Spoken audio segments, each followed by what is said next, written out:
Me llamo Rogelio Méndez, tengo 73 años y hoy quiero contar cómo mi propia hija me partió el alma un día antes de su boda. Estoy sentado en mi cocina pequeña en Oaxaca, en la casa que levanté para mi difunta esposa Ángela hace más de 30 años. Frente a mí hay papeles, recibos y facturas. Mañana mi hija Lucerito se casará con Javier Benítez, un muchacho de familia conocida que tiene negocios en el centro de la ciudad. 18 meses me preparé para este día. Ahorré cada peso posible. Vendí el terreno que tenía en las afueras de la ciudad, el único recuerdo que quedaba de mi padre. Recibí 750,000 pesos por él, una fortuna para un albañil jubilado como yo. Pero no dudé en usar todo ese dinero para que mi niña tuviera la boda de sus sueños. Reservé el salón Hacienda San Robles, compré el vestido más hermoso y pagué cada detalle que ella pidió. Mientras revisaba los recibos en la mesa, mis manos temblaban. Están llenas de cicatrices por tantos años de cargar ladrillos, mezclar cemento y levantar muros. Estas mismas manos hicieron posible cada lujo que Lucerito quería para su gran día. Anoche recordé cuando firmé la venta del terreno. Sentí un vacío pero también orgullo. Pensé que valía la pena ver a mi hija caminar hacia el altar feliz y sin preocupaciones. Esa idea me daba fuerzas toda la semana entera. Salí al patio para regar el pequeño jardín. Planté mis rosales hace 20 años, cuando Lucerito apenas empezaba la secundaria. Siempre me gustó cuidarlos, hablarles como viejo terco que soy. Esa tarde escuché su voz desde la ventana del segundo piso. Hablaba por teléfono, con tono dulce. Pensé que era Javier. No quería oír su conversación, pero las palabras bajaron claras hasta donde yo estaba sin que pudiera evitarlas. Fue entonces cuando todo comenzó a sentirse distinto para mí. Al principio solo hablaban de cosas comunes, pero de pronto escuché algo que me heló la sangre. Mi hija decía que estaba nerviosa por cómo me verían los padres de Javier. Contó que le daba pena mi olor a cemento, mis manos ásperas y mi traje viejo. Dijo que sería mejor inventar que yo estaba enfermo para que no fuera a la boda. Sentí como el mundo se me movía mientras el agua caía sobre la tierra sin control. Me quedé quieto, sosteniendo la regadera con manos que ya no sentía. Nunca imaginé que Lucerito pensara así de mí. Recordé cada sacrificio que hice desde que era niña, cada turno extra, cada noche sin descanso. Todo eso parecía no valer nada para ella. Mientras escuchaba su risa nerviosa con Javier, algo dentro de mí se rompió. Supe que, aunque yo la amaba con toda el alma, para ella solo era un estorbo, en su gran momento soñado por años. Cuando dejó de hablar por teléfono, recogí la regadera del suelo y traté de seguir regando los rosales. Pero mis manos temblaban tanto que apenas podía dirigir el agua. Miré esas flores que ella quería llevar en su ramo, flores que cuidé por décadas. Pensé en Ángela, mi esposa, y en cómo habría sufrido al escuchar a nuestra hija decir esas cosas. Sentí un dolor profundo que no sabía cómo sostener en medio de un silencio que partía mi alma. Esa noche casi no dormí. Me senté en la mesa de la cocina a mirar cada recibo, cada contrato, cada peso que puse para su felicidad. Pensé en hablar con ella, pero luego recordé sus palabras. No eran dudas pasajeras, eran vergüenza hacia mí, y entendí que seguir adelante con la boda solo me quitaría la poca dignidad que me quedaba. Decidí que al amanecer haría algo que nunca imaginé en mi vida y que cambiaría nuestro destino para siempre. Antes de que saliera el sol, me puse mi único traje negro. Me arreglé la corbata y respiré hondo. No quería parecer un viejo derrotado, sino un hombre que toma una decisión firme. Llamé al salón para cancelar el evento. Luego hablé con la diseñadora del vestido, con la florista y con cada proveedor.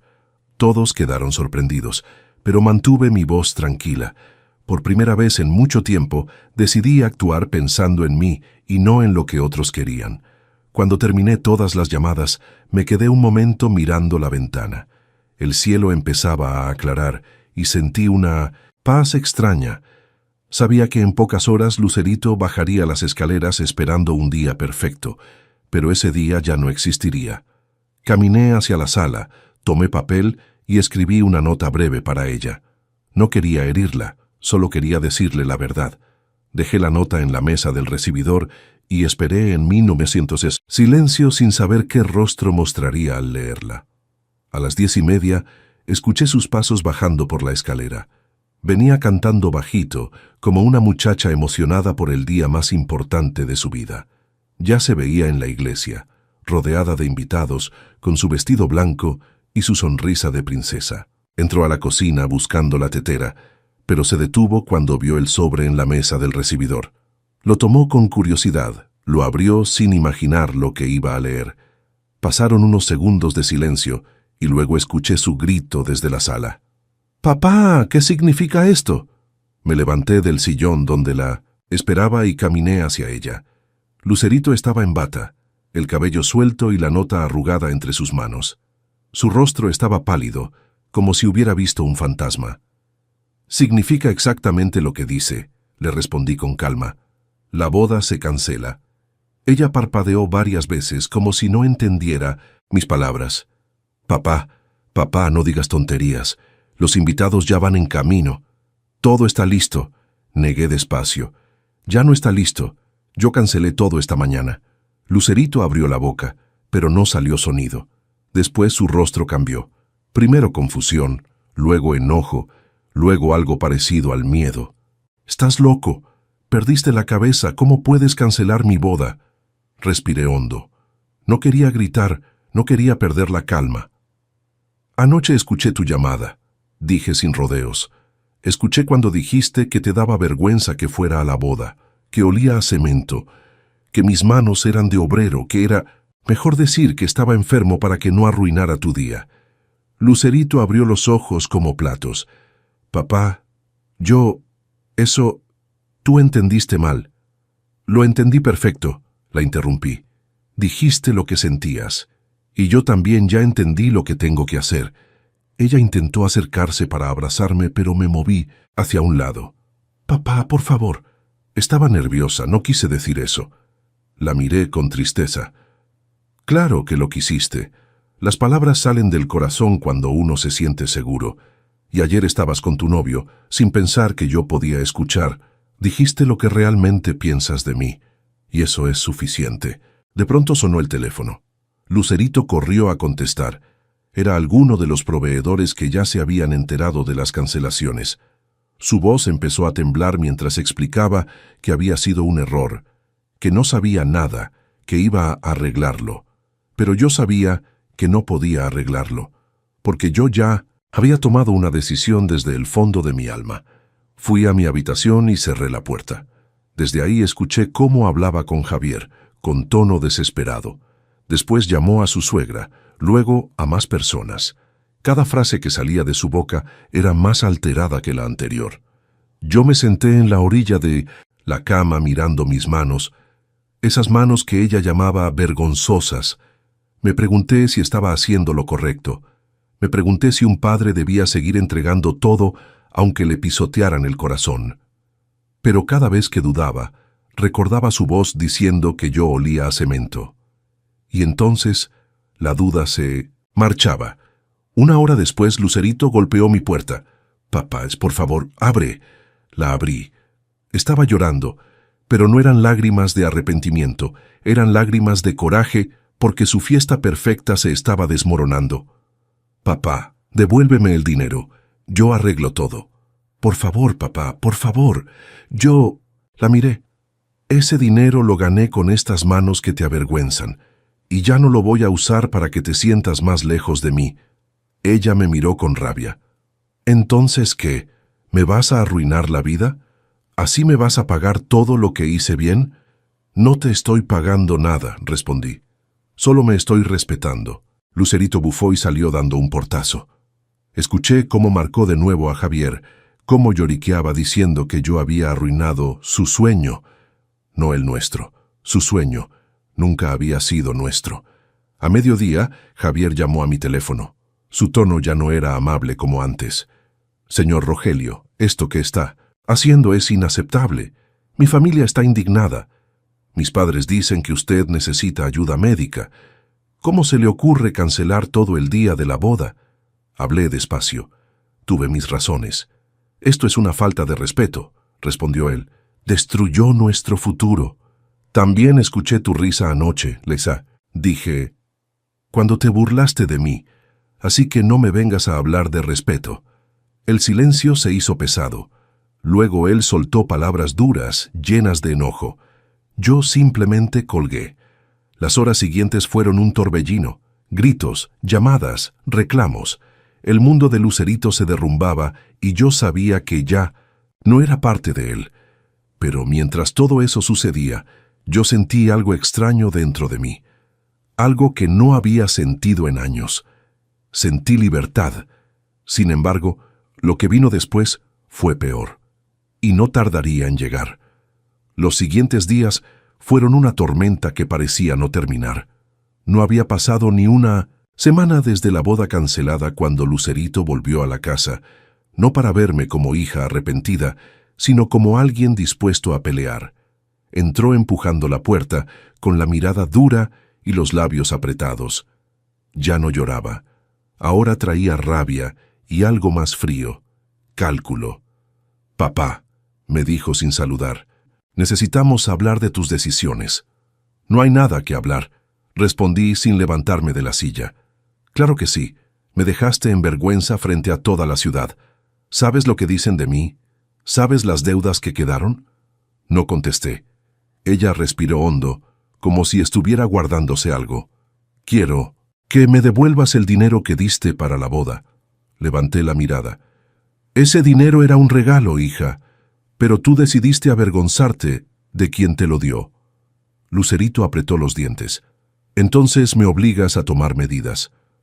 «Haz lo que tengas que hacer», dije. Y lo hizo. 3 días después recibí una citación del juzgado. Lucerito y Javier estaban pidiendo que me declararan incapaz. Alegaban que sufría demencia, que no pensaba con claridad, que tomaba decisiones peligrosas. Decían que cancelar la boda era prueba de una mente enferma. Cuando leí las palabras tutela y tratamiento obligatorio, sentí como si alguien me enterrara un puñal en el pecho. Mi propia hija quería quitarme mi libertad, no solo mi dinero, mi dignidad. En la primera audiencia, el abogado de Javier, un señor muy elegante apellidado Mendoza, habló como si estuviera presentando un espectáculo. «Su señoría», decía con voz fuerte, «tenemos a un hombre mayor que destruyó la boda de su única hija sin razón alguna. Un acto impulsivo, irracional. Ninguna persona sana cancela un evento así a horas de celebrarse». Presentaron pruebas, supuestos doctores privados que afirmaban que yo mostraba señales de deterioro mental, y trajeron testigos, gente a la que ni recordaba haber visto en años. La vecina Lupe, con voz temblorosa, declaró: «El señor Rogelio últimamente hablaba solo en el jardín, se veía confundido, ya no era como antes». Un antiguo compañero de construcción, Mario, dijo: «Perdía herramientas, se equivocaba en cosas simples. Yo creo que ya no está bien». Lucerito se sentó frente a la jueza con ropa sencilla, el cabello recogido y un pañuelo en la mano. Parecía una niña buena. «Su señoría», dijo entre suspiros, «estoy muy preocupada por mi papá. Últimamente está diferente. Olvida cosas, toma decisiones sin sentido. No quiero que se haga daño, solo quiero que reciba tratamiento». Cada palabra de ella era un golpe. No me defendía. No decía que yo había trabajado toda mi vida para ella. No decía que yo estaba bien. No. Ella prefería pintarme como un viejo perdido para quedarse con lo que quedaba de mi dinero. Pero yo no estaba solo. Después de esa audiencia busqué un abogado por mi lado. No quería uno elegante. Quería uno honesto. Encontré al licenciado Ramón Ceballos, un hombre de mi edad, de manos gastadas y voz tranquila.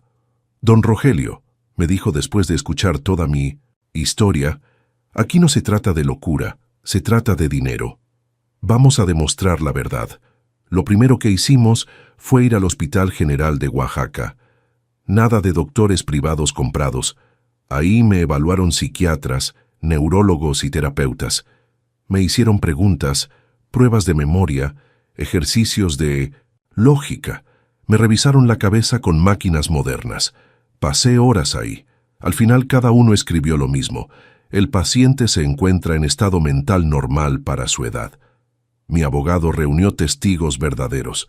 El capataz Ernesto declaró: Rogelio es de los trabajadores más centrados que he conocido. Nunca le falló la memoria. La señora Tere, la dueña de la tienda donde compro comida, firmó una carta. Siempre paga exacto, siempre lleva sus cuentas claras. El vecino don León agregó: todos los días lo veo arreglando su jardín. Ni yo, que estoy más joven, tengo la memoria que él. Maneja. Pero la parte más importante eran los papeles de la boda. Recibos ordenados, contratos guardados con cuidado, notas con cálculos hechos a mano. Todo organizado. Mire esto, su señoría, dijo mi abogado en la segunda audiencia. Nadie con demencia planea una boda durante 18 meses con esta precisión. Este es el trabajo de una mente clara. La jueza escuchaba en silencio. Lucerito evitaba verme. Javier tenía la mandíbula apretada. Su abogado empezaba a verse menos seguro. En la tercera audiencia pedí hablar. La jueza me dio permiso. Me paré, sentí mis rodillas temblar, pero levanté la voz. Señora jueza, soy Rogelio Méndez, 73 años, albañil jubilado. Toda la vida trabajé con estas manos, educando, alimentando y criando a una hija que hoy dice que estoy loco. Conté cómo escuché la conversación de Lucerito. Repetí sus palabras con calma, sin exagerar. Silencio en la sala era tan profundo que podía oír mi propia respiración. Mi hija dijo que le daba vergüenza que yo fuera a su boda. Por eso la cancelé. No por estar enfermo, sino por respeto propio. ¿Es enfermedad defender la dignidad de uno? La jueza me miró como si por primera vez realmente me estuviera viendo. Mientras hablaba sentí algo que no había sentido en mucho tiempo. Firmeza. No odio. No rencor. Firmeza. Aquella que se construye con años de aguantar, trabajar y callar. Y fue en ese momento cuando supe que la verdad estaba de mi lado. Pero todavía faltaba escuchar el veredicto. Y ese día cambiaría todo. La última audiencia fue la más larga. El juzgado estaba lleno, aunque el caso no era famoso. Era el morbo de la gente, el chisme que ya había corrido por Oaxaca. La hija que demandó al papá para quitarle el dinero. Varios vecinos se habían enterado y estaban ahí, sentados, fingiendo que tenían algún trámite pendiente, pero en realidad habían ido a ver cómo terminaba la historia. Lucerito y Javier llegaron con su abogado Mendoza, los tres vestidos impecablemente, como si eso cambiara algo. Yo entré con el licenciado Ceballos, que no usaba trajes caros, pero tenía los ojos de un hombre que pelea por la verdad y no por dinero. La jueza, doña Marcela, empezó leyendo los documentos finales. Primero los de los médicos privados que presentó Lucerito. Posibles signos de deterioro cognitivo. Luego, los exámenes del hospital estatal. Ninguna alteración mental relevante. Después pasó a los testimonios y pruebas de cada parte. Mendoza pedía la palabra cada 2 minutos, diciendo cosas como: Su señoría, no podemos ignorar que el señor Rogelio actuó de forma irracional. Ningún padre cancela la boda de su hija en el último momento. El licenciado Ceballos respondía con calma: y ningún hijo que se comporta con respeto necesita ocultar a su padre para no sentir vergüenza. La jueza levantó la mano varias veces para pedir silencio. El ambiente estaba tenso, lleno de electricidad, como antes de una tormenta. Cuando llegó el momento del veredicto, la sala se quedó completamente callada. La jueza acomodó sus lentes y habló con voz firme. Después de evaluar todas las pruebas, exámenes médicos y testimonios, este juzgado determina que el señor Rogelio Méndez es completamente capaz. No se encontró ninguna señal de enfermedad mental ni incapacidad. La cancelación de la boda, aunque causó conflicto familiar, no es prueba de demencia, es una decisión personal y consciente, dijo, dejando caer cada palabra como un martillo sobre la mesa. Lucerito soltó el aire de golpe, como si alguien le hubiera dado un golpe en el estómago. Javier negó con la cabeza, molesto. Mendoza bajó la mirada, derrotado. Por lo tanto, continuó la jueza, se rechaza la solicitud de tutela. La última frase cayó como un rayo. Este juzgado considera que el señor Méndez actuó movido por la necesidad de defender su dignidad, no por enfermedad. No, hubo aplausos, pero varios murmuraron un bien hecho casi inaudible. Lucerito recogió sus cosas sin mirarme. Javier salió de la sala sin despedirse de nadie. Ese día no perdí una batalla legal, perdí a mi hija. Y aún así, por extraño que parezca, sentí alivio. Cuando salí del juzgado, el aire me supo distinto, más ligero. Respiré profundo. Era como si durante años hubiese llevado encima un costal lleno de piedras y de pronto alguien me las quitara. Me apoyé en la baranda de las escaleras y miré las calles de Oaxaca llenas de vida. A un costado, el licenciado Ceballos me puso una mano en el hombro. Ganamos, don Rogelio. Sí, respondí, pero el precio fue alto. A veces la paz cuesta más que la guerra, me dijo él, pero vale la pena. Tenía razón. Regresé a mi casa, la misma que había construido con tanto amor para Ángela. Entré y todo me pareció más vacío que nunca. Cada rincón estaba lleno de recuerdos de Lucerito. La mesa donde hacía tareas, la escalera donde jugaba a ser maestra, el cuarto donde dormía, el patio donde bailaba cuando le compraba un juguete nuevo. Pero ahora esos recuerdos no eran dulces. Eran cuchillos que me cortaban despacio por dentro. Durante días me levantaba sin ganas. Me sentaba en la cocina a mirar la pared. Todo me recordaba que mi hija ya no era la niña que me abrazaba por las mañanas. Era una mujer que intentó quitarme la dignidad para quedarse con mi dinero. Los vecinos venían a buscarme. Don León me tocaba la puerta para invitarme. Un café. Doña Tere me traía pan recién hecho. Todos decían lo mismo. Usted hizo lo correcto, don Rogelio, y aunque sus palabras eran sinceras, no quitaban el vacío que yo sentía. Por primera vez en la vida me descubrí hablando con Ángela en voz alta, como si estuviera ahí sentada frente a mí. Vieja, ya no puedo seguir aquí. Esta casa está llena de cosas que duelen. Una tarde, mientras regaba los rosales, aquellos que Lucerito quería llevar en su ramo, tuve un pensamiento que me asustó por lo claro que llegó. Si me quedo aquí, me voy a morir triste. Ese mismo día caminé al centro y entré a una agencia de bienes raíces. Una muchacha joven me recibió con una sonrisa. ¿En qué puedo ayudarle? Quiero vender mi casa, respondí sin dudar. Ella abrió los ojos, sorprendida. ¿Está seguro, señor? Esta casa es bonita. Está en buen barrio. Más seguro que nunca, le dije. En una semana ya había comprador, un ingeniero con su esposa embarazada. Cuando recorrieron la casa, la mujer acarició las paredes y dijo, «Se siente el cariño con el que la construyeron». Yo solo respondí, «Sí, pero ese cariño ya no vive aquí». Firmé la venta sin mirar atrás. Empaqué solo una maleta, una foto de Ángela y poco más. Dejé todo lo demás porque ya no me pertenecía. Con el dinero de la venta tomé un autobús rumbo a Veracruz. No sabía qué iba a encontrar, solo sabía que necesitaba empezar de nuevo y que, por primera vez en muchos años, ese camino era solo para mí. Llegué a Veracruz una mañana, clara con el aire húmedo y el olor a mar colándose entre las ventanas del autobús. No conocía a nadie ahí, no tenía planes, ni dirección fija, ni idea exacta de qué haría. Pero sentí algo que hacía décadas no sentía: libertad. Un hombre viejo con una maleta y un recuerdo, buscando un sitio donde su alma pudiera descansar. Tomé un taxi hasta un barrio de pescadores en las afueras de la ciudad. Había leído un anuncio de una casita en venta y decidí ir sin pensarlo mucho. El barrio era sencillo, tranquilo, con calles de tierra y casas pintadas con colores gastados por el sol. Los pescadores remendaban redes frente a sus puertas. Los niños corrían descalzos. Las gaviotas volaban bajo, gritando como viejas chismosas. La casita estaba al final de una calle angosta, cerca del mar. Paredes blancas, techo de teja roja, una terraza pequeña con vista directa al agua. Me recibió don Rafael, un 19th capitán de barco ya retirado. un hombre delgado con barba blanca y ojos vivaces. «Pásele, don Rogelio», me dijo. «Esta casita ya no es para un viejo marinero como yo. Aquí debe vivir alguien que necesita paz».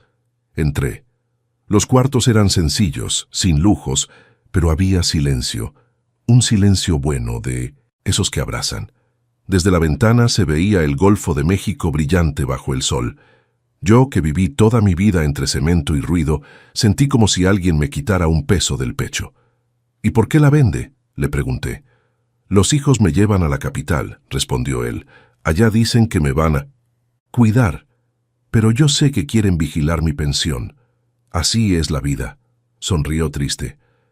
«Pero esta casita fue mi refugio. Aquí uno puede pensar sin que nadie lo apure». Lo dijo con una sinceridad que me tocó el alma. Entendí exactamente a qué se refería. Ese mismo día la compré, usando solo la mitad del dinero de la venta de mi casa en Oaxaca. Don Rafael me entregó las llaves, me estrechó la mano y me dejó con mi nueva vida. Esa primera noche dormí en un colchón prestado, escuchando el canto lejano de las olas. No lloré ni extrañé nada. Solo sentí descanso. Era como si mi corazón por fin hubiera encontrado un rincón donde nadie lo pisoteara. Los siguientes días fueron lentos y suaves. Compré una cama sencilla, una mesa de madera con 2 sillas, una estufa económica. No necesitaba más. Cada objeto ocupaba su lugar sin ruido, sin presiones, sin recuerdos que dolieran. Lo primero que hice fue salir a la terraza con una taza de café. Frente a mí, el mar se movía con calma. El sol pintaba el cielo de naranja y rosa. Pensé en Ángela, en cómo siempre soñó con vivir cerca del mar cuando envejeciera. «Vieja», dije en voz baja, como si estuviera junto a mí, «mira dónde terminamos. Ojalá hubieras llegado hasta aquí». Sentí un pequeño nudo en la garganta, pero no fue tristeza, fue gratitud. Era como si por fin estuviera cumpliendo una promesa que no sabía que había hecho. Una semana después de vivir allí, apareció mi primer compañero, un gato flaco, color canela, con una oreja partida. Se sentaba en la cerca mientras yo tomaba café. Me miraba fijo, como si evaluara si valía la pena confiar en mí. «¿Tienes hambre, capitán?», le dije un día, recordando al dueño anterior. Le di un poco de pescado. Comió con cuidado, desconfiado, pero regresó al día siguiente. Desde entonces, es mi sombra fiel. Lo llamé capitán. Él manda en la casa más que yo. Duerme en la terraza, se acuesta en mis pies cuando leo y maulla como si me estuviera regañando cada vez que tardo en servirle comida. Los vecinos del barrio me recibieron sin hacer preguntas. Son gente sencilla, acostumbrada a la vida dura. No andan indagando en dolores ajenos. Don Julián, pescador de manos fuertes, me lleva pescado fresco cada viernes. «Para el vecino nuevo», dice nada más. Su esposa, doña Consuelo, me regala tortillas hechas a mano. Los niños me saludan como si fuera su abuelo. «Buenos días, don Rogelio», gritan mientras corren atrás de una pelota. En ese barrio nadie sabía que yo venía escapando de una traición. Para ellos, solo era un viejito tranquilo que necesitaba descanso. Y esa simpleza me devolvió algo que no sabía que había perdido: la sensación de pertenecer. Mis días empezaron a tener un ritmo suave. Me levantaba temprano, hacía café y salía a la terraza a ver el amanecer. Después, regaba un pequeño jardincito detrás de la casa. Planté tomates y chiles. Verlos crecer me daba una paz especial, como si al regarlos también regara mis propias heridas. Al mediodía descansaba, leía libros, cerré la biblioteca del barrio. Descubrí historias de marineros, aventuras lejanas, mundos desconocidos. Me perdía en esas páginas y por primera vez en décadas me permití soñar sin cargas. En la tarde preparaba mi comida: pescado con verduras, sopa sencilla, frijoles. No necesitaba más. Después me sentaba en una mecedora antigua que encontré en el cobertizo. Encendía la pipa que dejé hace años y miraba el horizonte mientras capitán dormía cerca. Cada día era igual, y cada día era perfecto. Una tarde, mientras las olas chocaban contra la orilla, pensé: por fin estoy viviendo para mí. Y, aunque todavía me faltaba enfrentar decisiones difíciles, supe que ese lugar era mi refugio, mi nuevo comienzo. Un comienzo que, sin saberlo, marcaría todo lo que vendría después. Los meses pasaron sin prisa, como si el tiempo en Veracruz caminara más despacio que en cualquier otro lugar del mundo. El mar tenía esa magia. Te obligaba a respirar, a pensar, a soltar. A veces me sorprendía a mí mismo sonriendo sin razón, solo por escuchar las olas o por ver a Capitán rodando en la arena como si fuera un cachorro. Pero mientras mi alma se acomodaba en esa paz nueva, dentro de mí empezó a crecer otra idea. No era amarga ni rabiosa, era una idea clara, firme, como esas que nacen cuando uno por fin está en silencio consigo mismo. Yo ya no quería que mi dinero, el poco o mucho que me quedaba, cayera en manos de alguien que no lo valorara. No quería que esos billetes terminaran siendo motivo de guerra entre personas que solo veían números en vez de manos que trabajaron 50 años para ganarlos. Por eso, un día tomé mis papeles, me puse mi camisa más decente y caminé hasta la notaría del centro. El licenciado Castillo, un hombre de edad avanzada, me recibió con una amabilidad sin prisa. Tenía la oficina llena de libros viejos y carpetas amarillentas, pero el ambiente se sentía cálido. «¿En qué puedo servirle, don Rogelio?», preguntó él. Me senté frente a su escritorio. «Quiero hacer un testamento». Él tomó su pluma. «Muy bien. Dígame los nombres de sus herederos. Hijos, nietos, esposa». Negué despacio. «No, no va a ser para nadie de mi familia». El notario levantó la vista sorprendido. «Entonces, ¿para quién va dirigido?». Respiré hondo. «Para el orfanato San Mateo, en Oaxaca. Todo mi dinero. Y cuando yo muera, también mi casita aquí en Veracruz. Que la vendan y usen lo que reciban para los niños». El licenciado parpadeó unos segundos, como si intentara descifrar qué historia había detrás. «¿Está seguro, don Rogelio?». «Más seguro que nunca», respondí. «Los hijos ajenos a veces valoran más que los propios». No lo dije con rencor. Lo dije como quien ha visto la verdad sin filtros, sin dolor añadido, sin lágrimas. Era la simple realidad. El notario asentó con respeto. «Me parece un acto noble. Vamos a dejar todo claro por escrito». Durante una hora revisamos cada detalle. Cuentas, bienes, instrucciones. Yo pedí que si me sobraba vida quería ir apoyando al orfanato poco a poco mientras siguiera respirando. El licenciado anotó todo con paciencia, sin juzgar. Firmé el testamento. Puso el sello y guardó los documentos en su cajón fuerte. «Listo, don Rogelio. Queda todo protegido.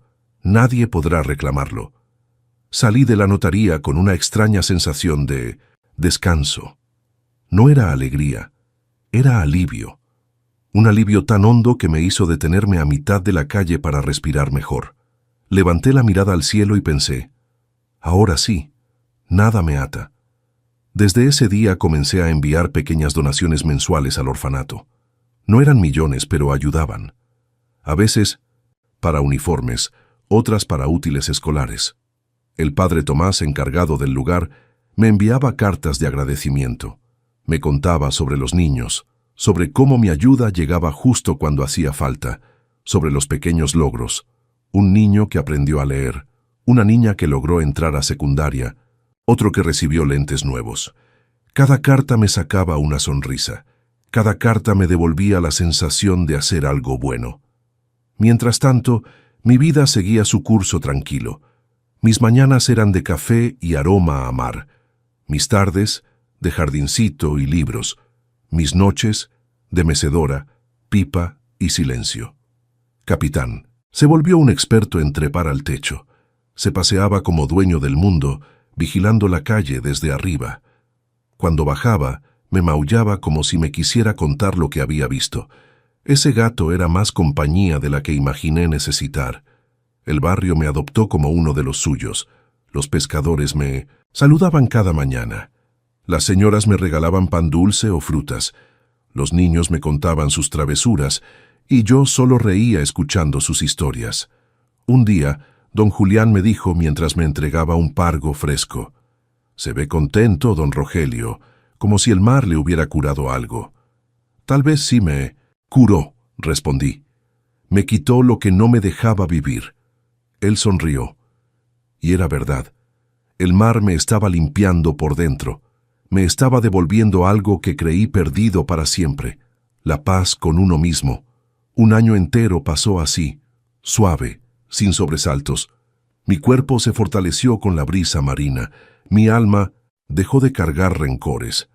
Ya no pensaba en Lucerito con dolor. La pensaba como se piensa en alguien lejano, ajeno, como un recuerdo que ya no quema. Un día, mientras miraba el atardecer desde la terraza, pensé en Ángela. Cerré los ojos y sentí que, si ella estuviera ahí, se sentaría a mi lado, pondría su mano sobre la mía y diría: «Así debía ser, Rogelio. Ya hiciste suficiente. Ahora vive». Y yo, desde lo hondo de mi corazón, sentí que le respondía: «Ya estoy aprendiendo, vieja». Pero el destino todavía guardaba un golpe más, uno que llegaría no para herirme, sino para mostrarme algo que jamás imaginé volver a ver: la letra de mi hija, su nombre en un sobre, una carta que traería un pasado que yo creía enterrado. Y esa carta, aunque ya no podía cambiar mi vida, sí cambiaría mi manera de cerrar la historia. Una tarde de agosto, cuando el sol ya empezaba a esconderse detrás del mar y yo estaba sentado en la terraza con mi taza de café, escuché que alguien llamaba a la puerta. No esperaba a nadie. Los vecinos siempre gritaban desde afuera, nunca tocaban. Me levanté despacio, pensando que quizá era don Julián trayendo pescado. Cuando abrí, no había nadie. Solo un sobre blanco, tirado en el escalón. Lo levanté. Sentí un pequeño escalofrío al ver el nombre escrito con letra conocida: Rogelio Méndez, y en la esquina del sobre, el remitente: Lucero Méndez de Luna, mi hija. Durante unos segundos no supe si abrir la carta o tirarla al bote de basura sin pensar. No por odio, sino porque ya no formaba parte de mi vida. Pero la curiosidad, esa que a veces uno cree dormida, despertó. Volví a la terraza, me senté y con Capitán enroscado en mis pies, abrí el sobre con cuidado. La carta era larga, escrita con prisa, con algunas manchas como de lágrimas. «Papá», respiré hondo antes de seguir leyendo. «No tengo derecho a escribirte, lo sé. Han pasado 3 años y cada día pienso en lo que hice. Desde que cancelaste la boda, todo en mi vida se cayó. Javier me dejó a los pocos meses. Perdí mi trabajo porque la gente solo hablaba de la vergüenza de la boda arruinada. He pasado de empleo en empleo. Mi vida no es lo que soñé. He tenido noches en las que no duermo, pensando en cómo te traté. A veces creo que todo lo malo que me pasó es un castigo por la manera en que te hablé. Me avergoncé de ti, de tus manos, de tu olor a trabajo. Papá estaba ciega. No quiero tu dinero ni tu casa ni nada. Solo quiero pedirte perdón, solo eso. Perdón por haber sido la peor hija del mundo. Te lo ruego, papá. Perdóname. ¿Podemos vernos? ¿Podemos intentar sanar? Extraño a mi papá». Ahí terminó la carta. Me quedé viéndola mucho rato, sin sentir nada. No había rabia, no había tristeza, no había alegría. Era como si el corazón se hubiera quedado en pausa. El mar sonaba fuerte esa tarde, como si quisiera darme su propia opinión. Me levanté, caminé por la terraza unos minutos y luego bajé a la playa. Dejé que las olas me mojaran los pies. Pensé en todo lo que hice por Lucero, en todo lo que ella hizo después. Pensé en la niña que un día abracé en el hospital recién nacida, tan frágil. Pensé en la mujer que se avergonzó de mí. Pensé en el juicio, en sus palabras, en las heridas. Y entendí algo. Yo ya no la quería como antes. El amor de padre no se apagó, pero sí cambió. Se volvió distante, tranquilo, como quien recuerda un árbol que ya se secó. No quería hacerle daño. No quería vengarme. Pero tampoco quería volver a poner mi corazón en sus manos. Esa noche no dormí. Me quedé sentado viendo el mar, pensando en qué debía hacer. Al amanecer, cuando el cielo se volvió rosa detrás del agua, lo supe. No podía darle una esperanza que no era real. No podía mentirle diciendo que volveríamos a ser lo que fuimos, porque ese puente ya no existía. Así que tomé papel y escribí mi respuesta, con la mano firme. Lucero, recibí tu carta. Gracias por pedir perdón. No te deseo mal, pero aquel día, con tus palabras, no rompiste solo la boda. Rompiste algo dentro de mí que ya no se puede reconstruir. No puedo volver a confiar en ti como antes. Encontré paz lejos de lo que me lastimó, y no quiero perderla. Te deseo que encuentres tu propio camino, que seas feliz, que tengas una vida buena. Pero esa vida ya no incluirá al padre que un día fui para ti, Rogelio Méndez. La guardé en un sobre y la envié por correo. No esperaba respuesta, y no llegó ninguna. Los días volvieron a su ritmo suave. Cada amanecer era un regalo, cada tarde una caricia. Capitán. Dormía en mis piernas mientras yo leía. El mar seguía siendo mi compañero fiel. A veces alguien de Oaxaca me contaba alguna noticia de Lucero, que había cambiado de trabajo, que vivía en un departamento pequeño, que ya no veía a Javier, que seguía sola. Yo escuchaba esas noticias como quien escucha historias sobre alguien que conoció una vez, pero que ahora es solo un nombre. Ni alegría ni tristeza. Solo distancia. Como si la vida me hubiera enseñado a dejar ir sin rencor. Un año más pasó así. Una tarde, el padre Tomás del orfanato me envió una carta con fotos de algunos niños sonriendo. Con su letra grande y torpe me escribió: con su ayuda, don Rogelio, 3 jóvenes terminaron la preparatoria y 2 entraron a la universidad. Aunque usted no lo crea, aquí lo nombramos como nuestro abuelo a distancia. Todos preguntan por usted. Leí esa carta sentado frente al mar. Y ahí por primera vez en mucho tiempo me brotaron lágrimas. No por Lucero, no por la vida pasada, sino porque por fin entendí que había elegido el camino correcto. Dar amor donde realmente se recibe. Y aunque la historia con mi hija ya estaba marcada para siempre, aún quedaba un capítulo más. Uno que llegaría sin aviso. Uno que pondría a prueba mi paz. El tiempo siguió su curso tranquilo, como siempre pasa en los lugares donde el mar marca los días. Yo ya tenía 75 años cuando algo inesperado sucedió. No fue una carta, ni una visita, ni una llamada. Fue un golpe distinto, uno que llegó desde 1900, donde menos lo esperaba, mi propio cuerpo. Una madrugada desperté con un dolor fuerte en el pecho. No era punzante, pero sí pesado, como si alguien hubiera puesto un ladrillo caliente justo encima del corazón. Intenté sentarme, pero el mareo me obligó a quedarme quieto.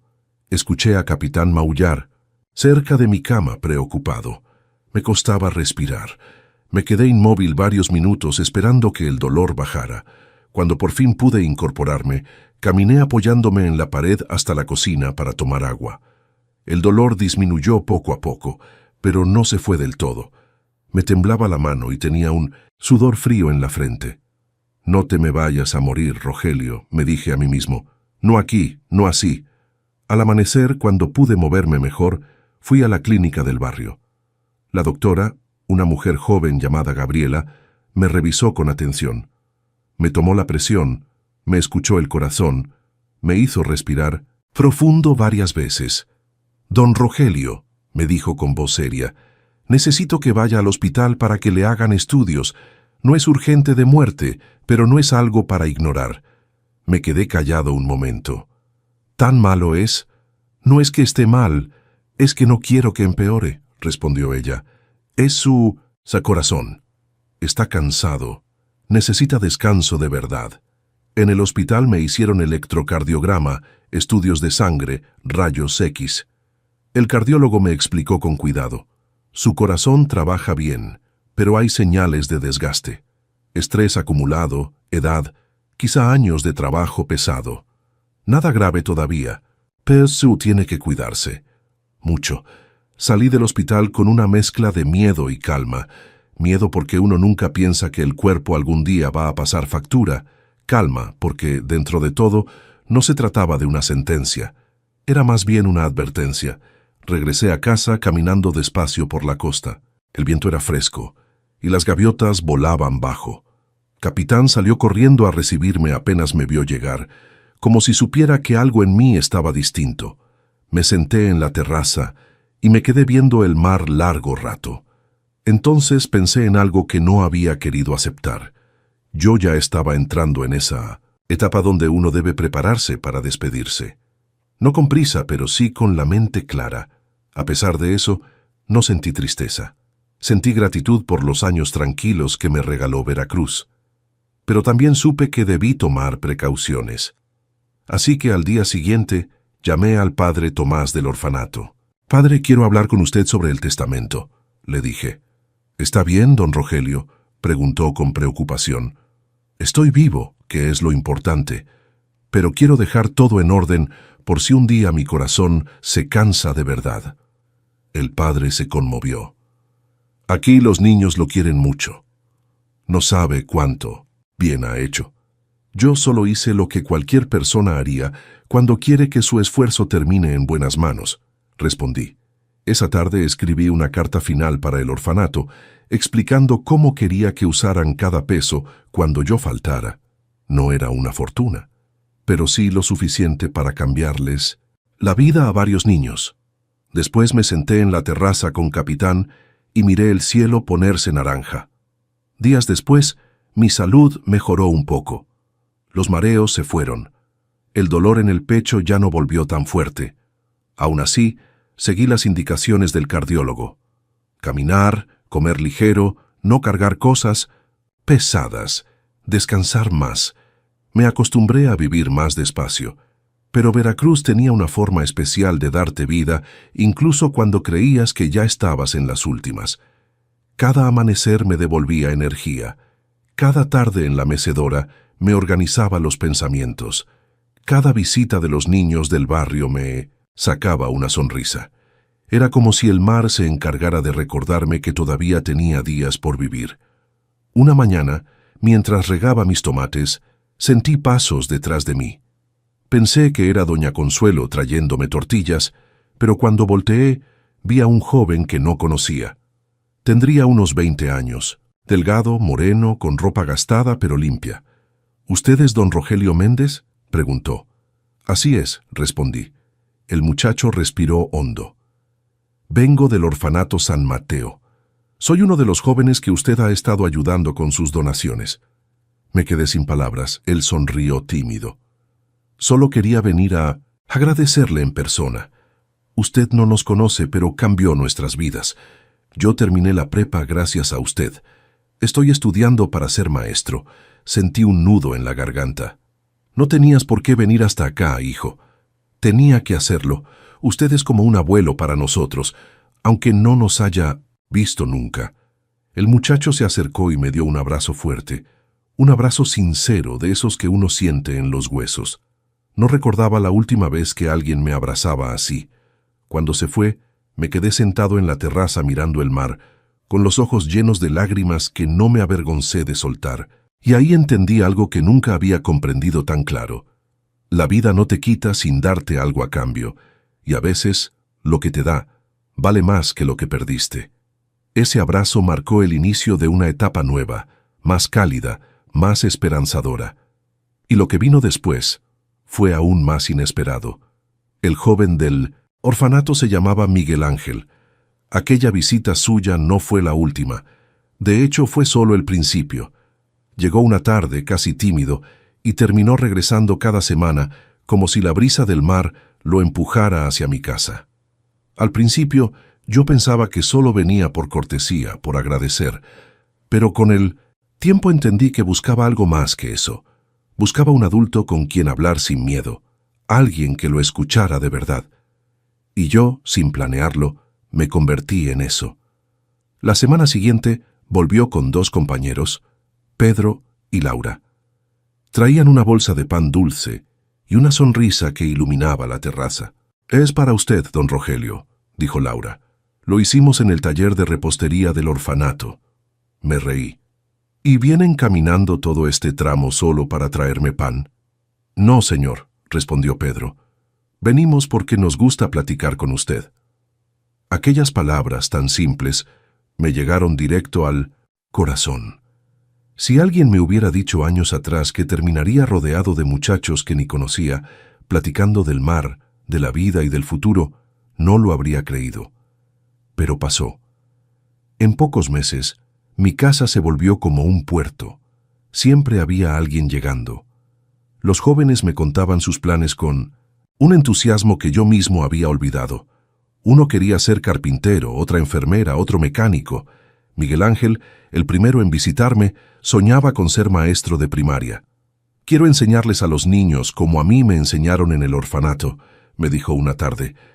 «Y también quiero ser como usted, alguien que cree en nosotros».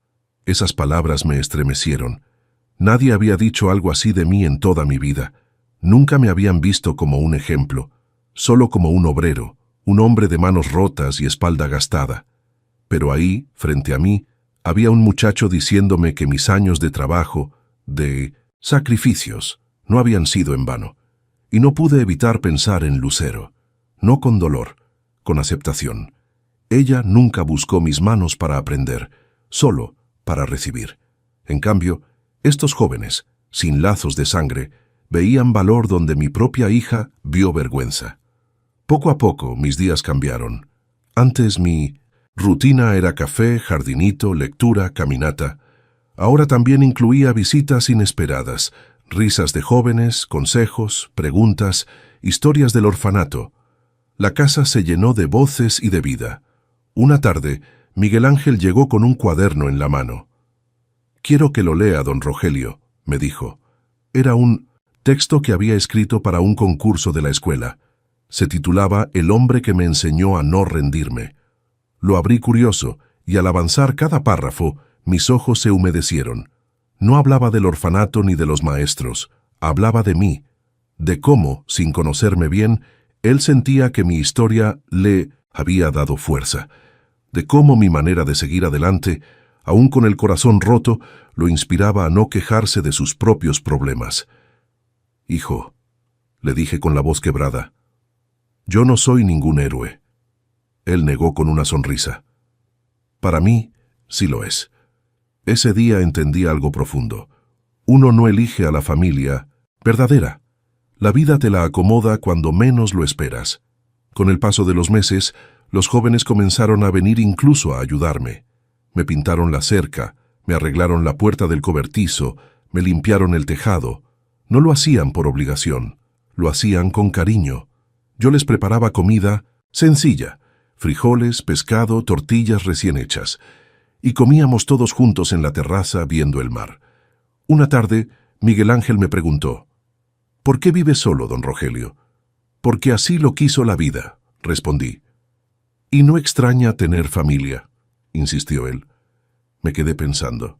Sí, pero a veces la familia no es la que nace, sino la que llega cuando uno la necesita.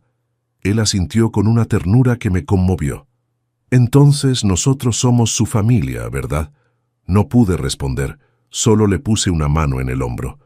En diciembre, el padre Tomás me escribió para avisarme que los jóvenes del orfanato querían venir a visitarme como regalo de Navidad. Llegaron 7 en total, todos con una canasta de alimentos, dibujos hechos por ellos y una manta donde habían escrito: «Gracias, don Rogelio. Usted es parte de nuestro hogar». Cuando los vi entrar a mi casa, llenándola de alegría, risas y voces, sentí que el corazón me temblaba. No por enfermedad, por emoción. Era como si todo lo que perdí en Oaxaca, la ilusión, el orgullo, el cariño, hubiera regresado multiplicado. Por primera vez en muchos años, me sentí abrazado por la vida. Comimos juntos en la terraza, reímos, contaron historias, hablaron de sus sueños. Yo escuché en silencio, agradecido por cada segundo.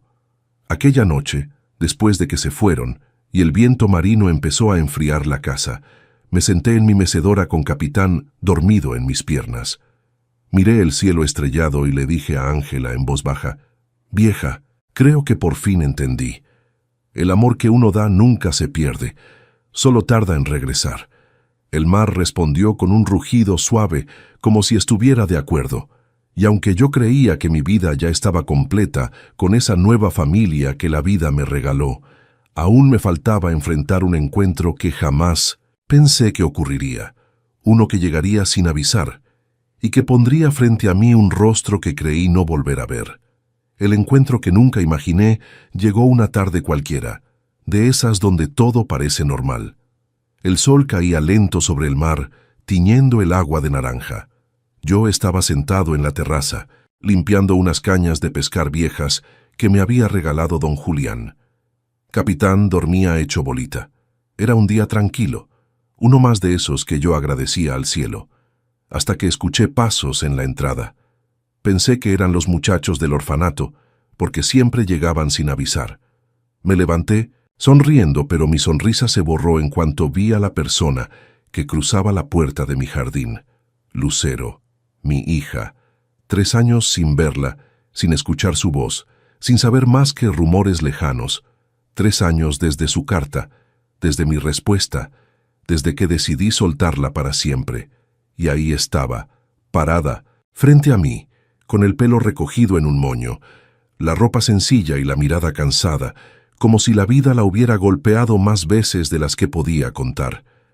Mi corazón se detuvo un segundo, pero no por alegría ni por dolor. Fue sorpresa pura, sorpresa profunda. No esperaba verla nunca más. «Hola, papá», dijo con un hilo de voz. Yo me quedé en silencio, no porque no quisiera hablar, sino porque no sabía qué palabra era la correcta. Ella dio un paso hacia adelante, pero se detuvo al ver que yo no reaccionaba. «No vengo a pedir nada», dijo rápido. «No vengo por dinero ni por ayuda, solo necesitaba verte». Sus ojos se llenaron de lágrimas, pero no lloró. Parecía contenerse, como si cada lágrima fuera un peso que no quería soltar todavía. Se quedó ahí parada, esperando. Yo respiré hondo. Sentí que todo lo vivido pasaba frente a mí como una película. Su infancia, mis sacrificios, la boda, las palabras que escuché desde la ventana, la demanda, el juicio, la carta de perdón. Todo. «¿Cómo supiste dónde estaba?», pregunté al fin. «El padre Tomás», respondió ella. «Le escribí hace unos meses. Le dije que quería verte. Él me dio la dirección, pero me pidió que no viniera a molestarte, si tú no querías saber de mí». «¿Y por qué viniste hoy?», se le pregunté. Lucero bajó la mirada. «Porque ya no quiero seguir huyendo, y porque…» tragó saliva. «Porque no sé cuánto tiempo me queda para decirte esto mirando a tus ojos y no en un papel». Me quedé helado. «¿Estás enferma?», pregunté con la voz seca. Ella negó. «No, al menos no físicamente, pero ya estoy cansada, papá. Cansada de una vida que yo misma me arruiné. Cansada de cargar con la culpa de lo que te hice.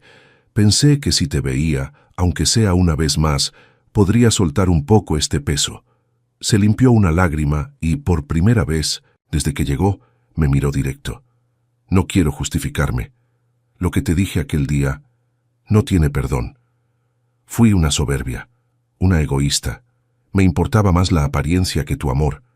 Y luego, cuando te fuiste, entendí tarde todo lo que valías».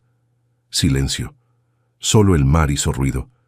Capitán abrió un ojo, observó la escena y volvió a dormir. Lucero respiró profundo. «He pasado años queriendo decirte esto. Gracias por todo lo que hiciste por mí. Gracias por cada sacrificio, por cada peso, por cada noche sin dormir. Gracias, papá. Y perdón por ser la hija que no merecías». Algo dentro de mí se movió, pero no como antes. No era ese amor de padre ciego que todo lo perdona. No era odio tampoco. Era algo más sereno, más maduro. Comprensión. Comprensión sin regreso. Le señalé una de las sillas de la terraza. «Siéntate». Se sentó despacio, como si temiera que el simple movimiento fuera una falta de respeto. Yo me quedé de pie un momento respirando el aire salado. «Lucero», le dije finalmente, «no te odio. Nunca te odié. Solo dejé de necesitarte. Mi cariño por ti cambió, y cuando algo cambia así, ya no vuelve a ser lo mismo». Ella asintió despacio. «Lo sé. No vine esperando que me recibieras, como antes. Solo quería paz. ¿La encontraste?, pregunté. Un poco, dijo. Al verte aquí, tranquilo, lejos de todo. Sí, creo que un poco. La miré bien por primera vez. Tenía ojeras, la piel más pálida y una expresión que no conocía. No era arrogancia ni tristeza, era humildad, una que le faltó durante muchos años. ¿Vives sola?, le pregunté. Sí, trabajo en una oficina pequeña. No gano mucho, pero alcanza para vivir. Hizo una pausa. Ya no busco agradarle a nadie, papá. Ya aprendí. Volvió a mirarme con unos ojos que parecían los de una niña perdida. ¿Puedo venir de vez en cuando? No, para ser tu hija otra vez. Solo para saber que estás bien. Me quedé callado. No quería darle falsas esperanzas, pero tampoco quería cerrarle la puerta en la cara. Yo ya no necesitaba reconciliaciones, pero ella sí necesitaba un cierre. Lucero, dije con suavidad, puedes venir cuando tu corazón lo necesite.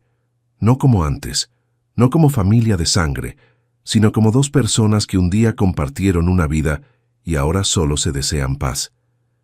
Ella sonrió por primera vez, una sonrisa pequeña, rota, pero verdadera. Gracias, papá, susurró. No la abracé, ella tampoco me abrazó, y tal vez eso fue lo correcto, porque en ese momento entendí algo profundo. El perdón no siempre significa volver.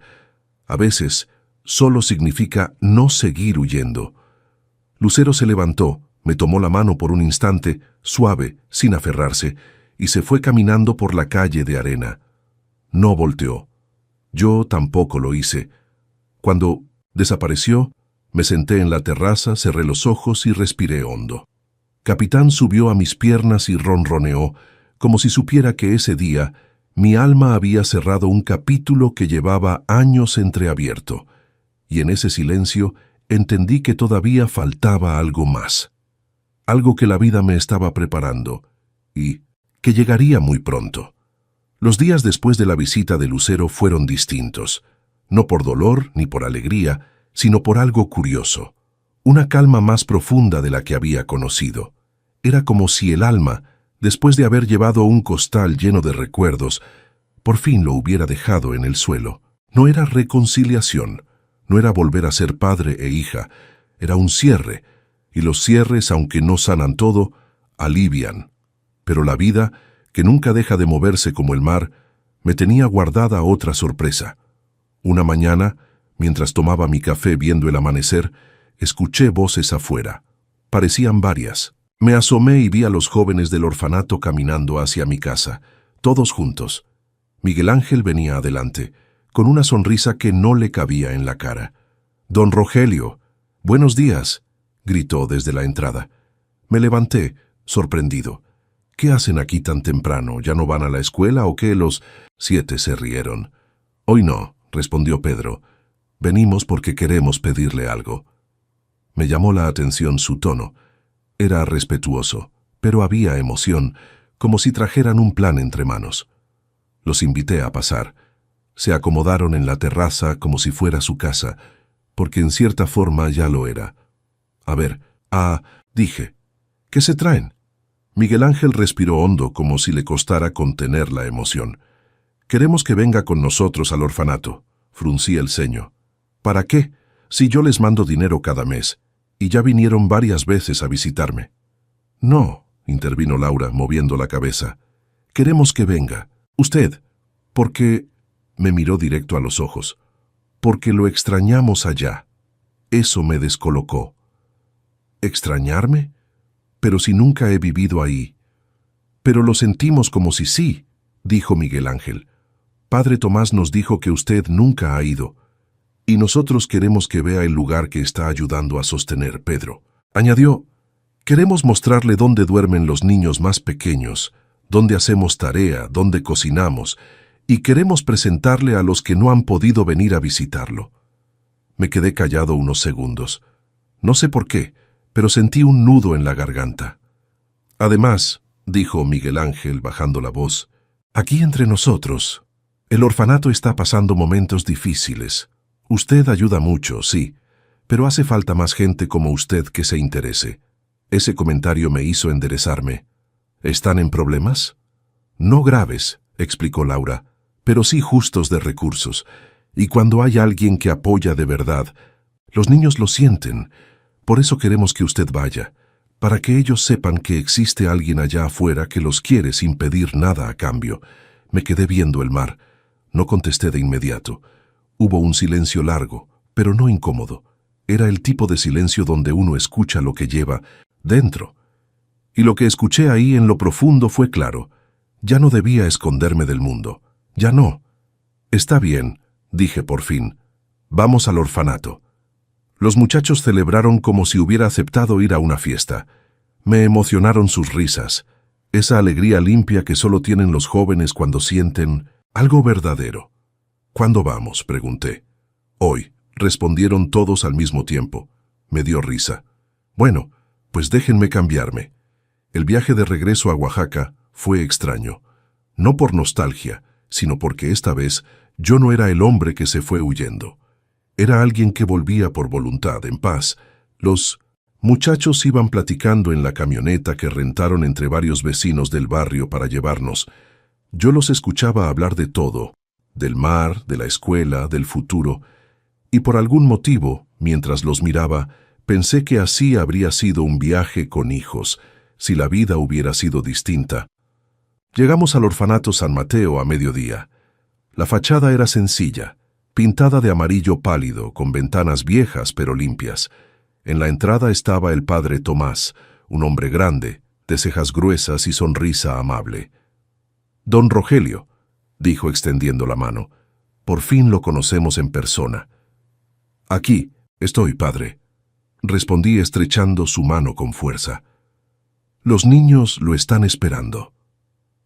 Cuando entré, escuché un murmullo de voces que venían del comedor. Y de pronto, al cruzar la puerta, pasó algo que me dejó sin palabras. 30 niños se pusieron de pie al verme. 30. Los más pequeños corrieron hacia mí sin miedo, como si me conocieran desde siempre. «Él es don Rogelio», gritó uno. «El señor que nos manda cuadernos», dijo otro. «El de las galletas del mes pasado», gritó una niña de trenzas. Y sin pensarlo, me rodearon, me abrazaron, se colgaron de mis brazos. Sentí sus manitas cálidas, sus risas, su alegría sin condiciones. Por un momento no supe qué hacer. Mis manos temblaron, no de viejo, sino de emoción pura, transparente. El padre Tomás se acercó y me dijo en voz baja: «Ellos sienten cuando un corazón los quiere, aunque sea desde lejos». Me mordí el labio para no llorar, pero fallé. Una lágrima me cayó, luego otra, luego todas las que había guardado en silencio desde que Lucero me llamó vergüenza. Y ahí, rodeado de niños que no eran míos, pero que me querían como si lo fuera, entendí una verdad que jamás había visto tan clara. A veces la vida te quita a quien no te valora para abrirte la puerta a quienes sí saben amar. Esa tarde, sentado entre risas, dibujos, abrazos y voces, supe que mi historia todavía no terminaba.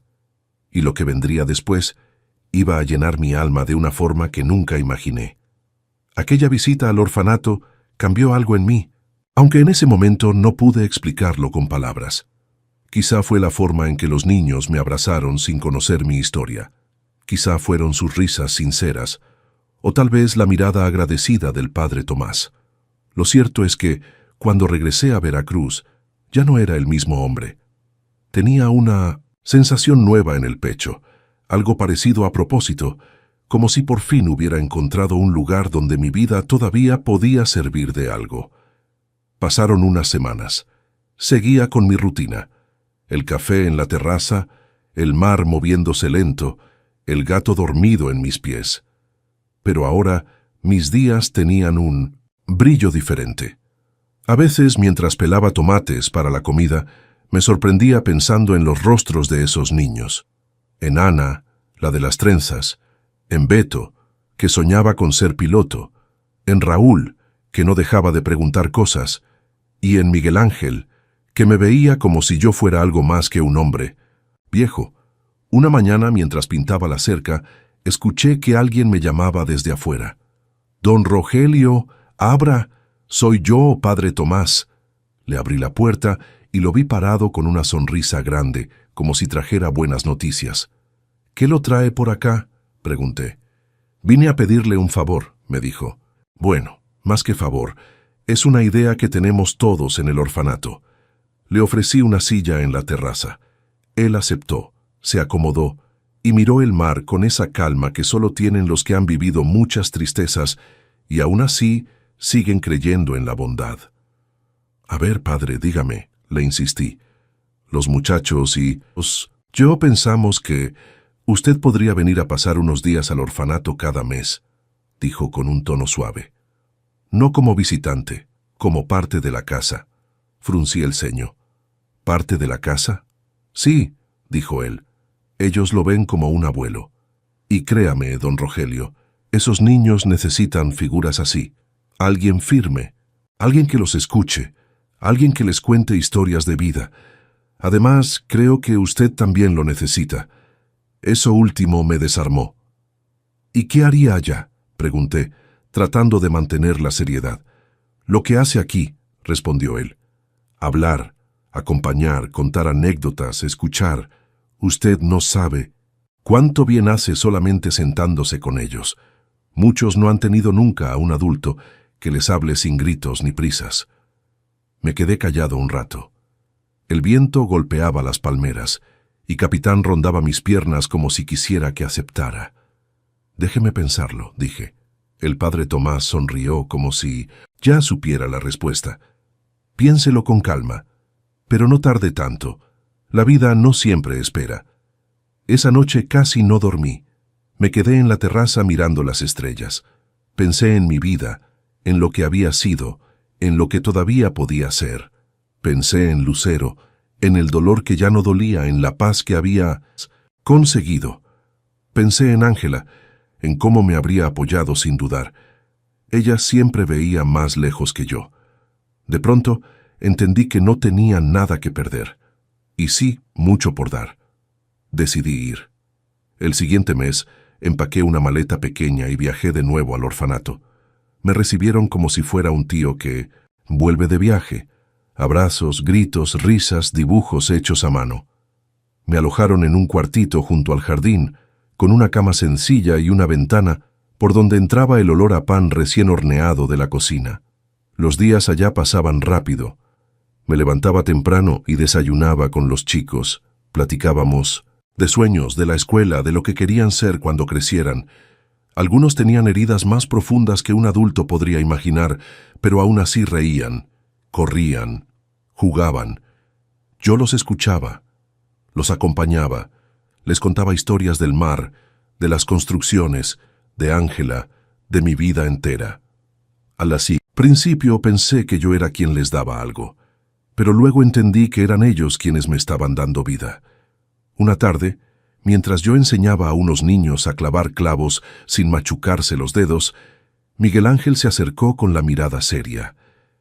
«Don Rogelio», dijo, «¿usted cree que un hombre puede tener dos familias?». «Sí», respondí sin dudar. «¿Y cree que usted ya encontró la segunda?», preguntó tímido. Lo miré, lo vi como nunca antes, y sentí que mi voz salía sin pensarlo. «Sí, hijo, aquí la encontré». Él sonrió de oreja a oreja y me abrazó. Pasaron meses así, meses llenos de niños, de risas, de aprendizajes.